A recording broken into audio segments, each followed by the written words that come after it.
22वीं सदी की शुरुआत में एक विशाल अंतरिक्ष क्रूज लाइनर सितारों के बीच शांति से तैर रहा होता है, जब अचानक एक तीव्र रहस्यमयी नेबुलर बिजली का बोल्ट उसे चीर कर रख देता है। एक क्षण में हंसी, संगीत और रोशनी चीखों और मलबे में बदल जाती है। सैकड़ों जिंदगियां बुझ जाती हैं, लेकिन 3 चमकती उम्मीदें बच निकलती हैं, नोवा, रीना और मेघन। वे डरी हुई, कांपती हुई एक बचाव पॉड में बैठी होती है, आंसू आंखों में भरे, जब पॉड उन्हें एक अज्ञात ग्रह की ओर ले जाता है। वे नहीं जानती कि जिंदा बचने की इस दौर की असली परीक्षा अब शुरू होने वाली है। वे एक निर्जन, वीरान से ग्रह टेरा 11 पर उतरती है। जल्द ही कुछ अजीबोगरीब स्थानीय निवासी उनसे संपर्क करते हैं। उनकी भाषा अजनबी है, हाव भाव शत्रुतापूर्ण। तीनों महिलाओं के चेहरे पर डर के साथ साथ आत्मसंयम भी झलकता है, क्योंकि उन्हें एक ऐसे वाहन में ले जाया जाता है जो समुद्री डाकू जहाज जैसा दिखता है, लेकिन रेल पर चलता है। उधर अंतरिक्ष में मानव सभ्यता की खामोश स्क्रीन पर एक अलर्ट चमकता है। तीनों महिलाओं की सुरक्षित वापसी के लिए 3000 मेगा क्रेडिट का इनाम। कई लोग इसे बस एक मिशन समझते हैं, लेकिन वोल्फ, एक छोटे समय का साल्वेज ऑपरेटर, इसे एक मौका मानता है, अपने डूबते कर्ज से निकलने का, अपने जीवन की दिशा बदलने का। पर उसके लिए ये सिर्फ पैसे की बात नहीं होती। उसकी साथी और इंजीनियर चार्ल्मर्स उसके साथ है, जो वोल्फ के पीछे छुपे जज्बात को पढ़ सकती है। जब वे सीखते हैं कि टेरा 11 एक असफल कॉलोनी है जो कभी महामारी और गृहयुद्ध का शिकार हुई थी, चार्ल्मर्स की आंखों में डर झलकता है, लेकिन वोल्फ के अंदर एक अलग ही आग जल रही होती है। क्या हम वहां जिंदा लौटेंगे? चार्ल्मर्स फुसफुसाती है। वोल्फ थोड़ी देर की चुप्पी के बाद कहता है, शायद नहीं, लेकिन अगर वो तीनों अब भी लड़ रही हैं, तो हमें भी हार नहीं माननी चाहिए। इस सफर में अब सिर्फ इनाम नहीं, बल्कि इंसानियत, साहस और खोई उम्मीदों की तलाश जुड़ चुकी है। एक वीरान, बंजर और धूल से भरी दुनिया में उतरते ही वोल्फ और चार्ल्मर्स अपने चारपहिया वाहन स्क्रैम्बलर में निकल पड़ते हैं। सूरज की तपिश, टूटे पहाड़ और हर ओर सन्नाटा, हर चीज एक खतरे की तरह महसूस होती है। लेकिन इससे पहले कि वे कुछ समझ पाते, वे खतरनाक संघर्ष में फंस जाते हैं। जोनर्स और स्कैव्स नामक 2 गुटों के बीच युद्ध। गोलियों और विस्फोटों के बीच जोनर्स 3 महिलाओं को जबरन उठा ले जाते हैं और जेट संचालित हैंग ग्लाइडर्स पर उड़ जाते हैं। वोल्फ उन्हें रोकने की कोशिश करता है, लेकिन वो देर कर चुका होता है। स्कैव्स के खेमे में थोड़ी देर ठहरकर वोल्फ को सच्चाई पता चलती है। महिलाओं को एक कुख्यात जगह द जोन में ले जाया गया है, जिसे एक क्रूर और निर्दयी तानाशाह ओवरडॉग चलाता है। ये नाम सुनते ही वहां मौजूद हर चेहरा डर से फीका पड़ जाता है। थकाहारा वोल्फ स्क्रैम्बलर की ओर लौटता है, लेकिन उसे जो दृश्य मिलता है वो उसके अंदर की आखिरी शांति भी तोड़ देता है। चार्ल्मर्स, जो न सिर्फ उसकी साथी थी, बल्कि एक जीनोइड होने के बावजूद उसमें इंसानियत की झलक थी, अब मर चुकी थी। उसकी लाइफलेस आंखें और टूटी हुई आवाजें वोल्फ के जहन में गूंजती रहती हैं। उस पल वोल्फ अकेला नहीं होता। वो अपने दुख, गुस्से और एक अधूरी जिम्मेदारी के साथ होता है। पर अकेलापन ज्यादा देर नहीं टिकता। जल्द ही वो एक किशोरी निकी को अपने स्क्रैम्बलर को चुराने की कोशिश करते हुए पकड़ता है। आंखों में डर नहीं, जिद थी। मैं जोन में नहीं मरना चाहती, निकी कहती है। मुझे एक ट्रैकर की जरूरत है और तुम सबसे अच्छा हो। वोल्फ पहले इनकार करता है, क्योंकि वह किसी और को खोने का जोखिम नहीं लेना चाहता। लेकिन निकी की बातों और उसकी आंखों में उस पुराने खुद को देख वो मान जाता है।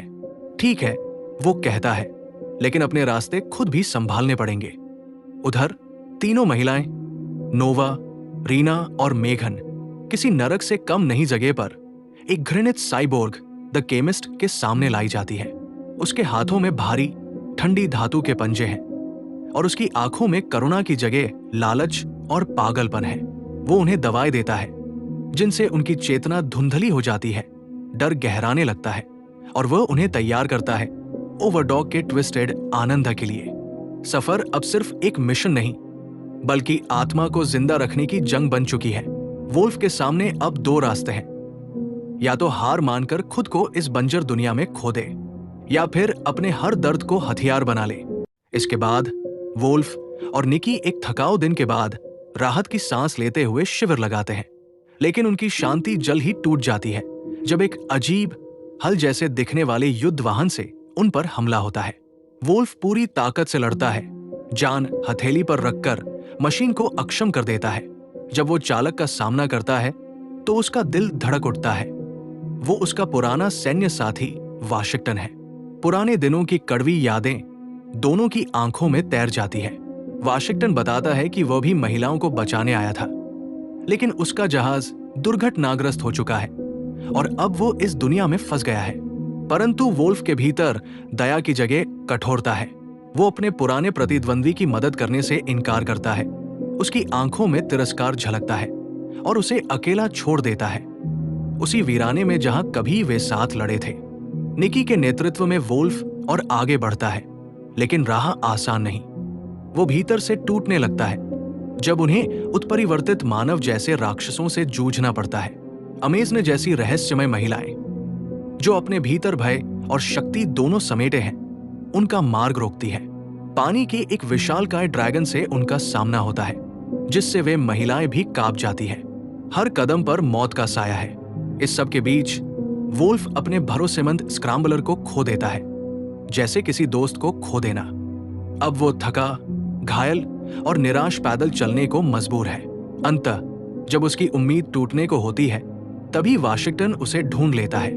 परिस्थितियां पलट जाती है। अब वोल्फ वो है जो मदद की भीख मांग रहा है। उसकी आंखों में अब घमंड नहीं, एक हार मानने की सच्चाई है। वाशिंगटन कुछ देर चुप रहता है, फिर अतीत को पीछे छोड़ दोनों एक समझौते पर पहुंचते हैं, पुरस्कार को 50/50 बांटने का। उनके बीच अब न सिर्फ एक समझौता है, बल्कि एक नई शुरुआत की उम्मीद भी। वोल्फ और वाशिंगटन भारी चुप्पी के बीच ओवरडॉग के किले में घुसपैठ करते हैं। भीतर का दृश्य उन्हें हिला देता है। जोनर्स कैदियों को एक भयावह भूल भुलैया में धकेलते हैं, जिसमें हर मोड़ पर जानलेवा बाधाएं, जाल और अनकहे खतरे हैं। वोल्फ की नजर एक पिंजरे में बंद महिलाओं पर पड़ती है, उनके डरे हुए चेहरे, उनकी उम्मीद भरी आंखें। वोल्फ का दिल दहला देता है। वो तुरंत एक बचाव योजना बनाता है, लेकिन दूसरी ओर निकी, जिसे वोल्फ ने उसकी सुरक्षा के लिए योजना से अलग रखा था, बेचैनी से भर उठती है। उसका आत्मसम्मान उसे चैन से नहीं बैठने देता। वो खुद कुछ करने की ललक में आसपास छानबीन करने निकल पड़ती है, लेकिन किस्मत उसका साथ नहीं देती। वो पकड़ी जाती है और उसे उसी भूल भुलैया में धकेल दिया जाता है, जिसे देख वोल्फ का खून ठंडा पड़ जाता है। जब वोल्फ निकी को भूल भुलैया में देखता है, तो उसका संयम टूट जाता है। वो खुद को दोषी ठहराता है। अगर उसने निकी पर भरोसा किया होता, तो शायद वो इस हाल में न होती।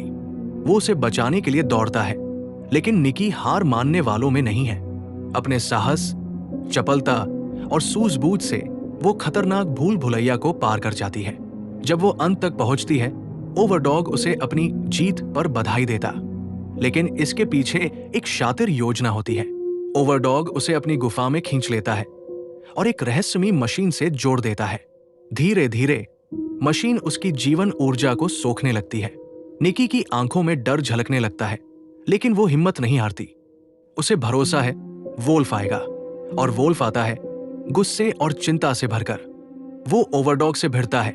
अपने साथी की करह और संघर्ष को देख वो पूरे जोर से ओवरडॉग पर हमला करता है। एक झंझनाती बिजली की केबल को उसके पंजे में ठूंस देता है। बिजली की प्रतिक्रिया ओवरडॉग को जलाकर राख कर देती है और किले में विस्फोटों की एक भयानक श्रृंखला शुरू हो जाती है। धूल, आग और गूंजते विस्फोटों के बीच वोल्फ और निकी एक दूसरे की ओर दौड़ते हैं, घायल लेकिन जीवित। तभी समय पर वाशिंगटन एक जब्त वाहन के साथ पहुंचता है, जिसमें नोवा, रीना और मेघन भी है।